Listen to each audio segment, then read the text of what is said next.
दोस्तों, आज की कहानी है ईमानदारी सर्वोच्च नीति है। एक राहुल नाम का व्यक्ति था।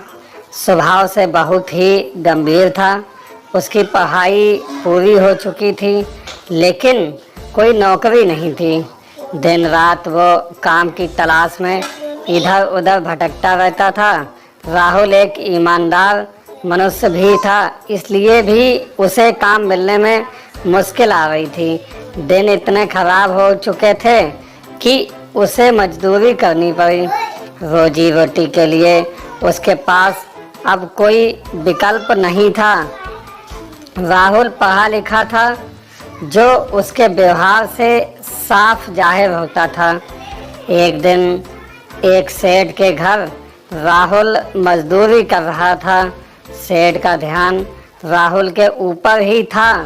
सेठ को समझ आ रहा था कि राहुल एक पढ़ा लिखा समझदार लड़का है, लेकिन परिस्थिति बस उसे ऐसे मजदूरी के काम करना पड़ रहा है। सेठ को अपने एक विशेष काम के लिए एक ईमानदार व्यक्ति की ज़रूरत थी। उसने राहुल की परीक्षा लेने की सोची। उसने एक दिन राहुल को अपने पास बुलाया और उसे 50,000 रुपये दिए, जिसमें 100 के नोट थे, और कहा, भाई तुम ईमानदार लगते हो, ये पैसे मेरे एक व्यापारी को दे आओ। राहुल ने ईमानदारी से पैसे पहुंचा दिए। दूसरे दिन व्यापारी ने राहुल को फिर से पैसे दिए। इस बार उसने राहुल को बिना गिने पैसे दिए। कहा, खुद ही गिन लो और व्यापारी को दे आओ। राहुल ने ईमानदारी से काम किया। सेठ पहले से ही गल्ले में पैसे गिनकर रखता था, पर वो राहुल की ईमानदारी की परीक्षा लेना चाहता था। रोज वो सेठ उसे पैसे देने भेजता था। राहुल की माली हालत तो बहुत ही खराब थी।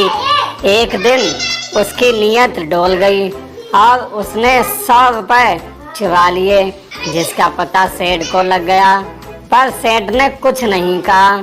फिर से राहुल को रुपए देने भेजा। सेठ ने कुछ ना कहने पर राहुल की हिम्मत बढ़ गई। उसने रोजाना चोरी शुरू कर दिया।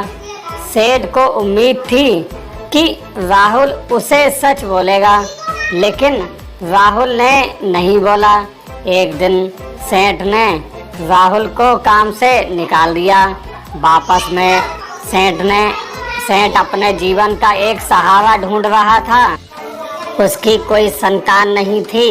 राहुल को भोला भाला जानकर उसने उसकी परीक्षा लेने की सोची थी।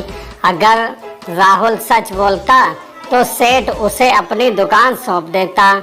जब राहुल को इस बात का पता चला है तो उसे बहुत दुख हुआ, और उसके स्वीकारा कि कैसी भी परिस्थिति हो, ईमानदारी ही सर्वोच्च नीति है। दोस्तों, कैसा भी मुकाम आए, व्यक्ति को ईमानदारी का साथ नहीं छोड़ना चाहिए। ईमानदारी जीवन की वो कमाई है जो मुश्किल है, लेकिन कभी गलत अंत नहीं देती। मेरा ही एक उदाहरण आपको देता हूँ। जब मैंने ब्लॉगिंग का काम शुरू किया तो मैं अपनी हर गलती अपने बॉस को बता देता था। मैंने उनसे डांट के डर से कभी कुछ नहीं छिपाया। कभी कभी बहुत बड़ी गलतियाँ की और बहुत डांट भी खाई, लेकिन कभी भी छिपाया नहीं। उसका परिणाम यही रहा कि मेरे साथ काम शुरू करने वाले सभी लोगों को कुछ ही दिनों में हटा दिया गया, लेकिन गलतियां करने के बावजूद मुझे कभी काम से नहीं हटाया। उल्टा मेरा काम और दायित्व आवश्यकता अनुसार बढ़ा दिए गए। मेरी इसी ईमानदारी के कारण मुझे रोज कुछ ना कुछ नया सीखने को मिलता है। मेरी गलतियों का सिलसिला आज भी बरकरार है, जिसके कारण मुझे भी हटा दिया जा सकता है, लेकिन ईमानदारी के कारण मेरी उन गलतियों को हंसकर टाल दिया जाता है। मेरे जीवन अनुभव के आधार पर मैं आप सभी से कहूँगा कि ईमानदारी सर्वोच्च नीति है। आप सभी को प्रण लेना चाहिए कि कैसी भी परिस्थिति हो, लेकिन ईमानदारी का दामन कभी ना छोड़ें।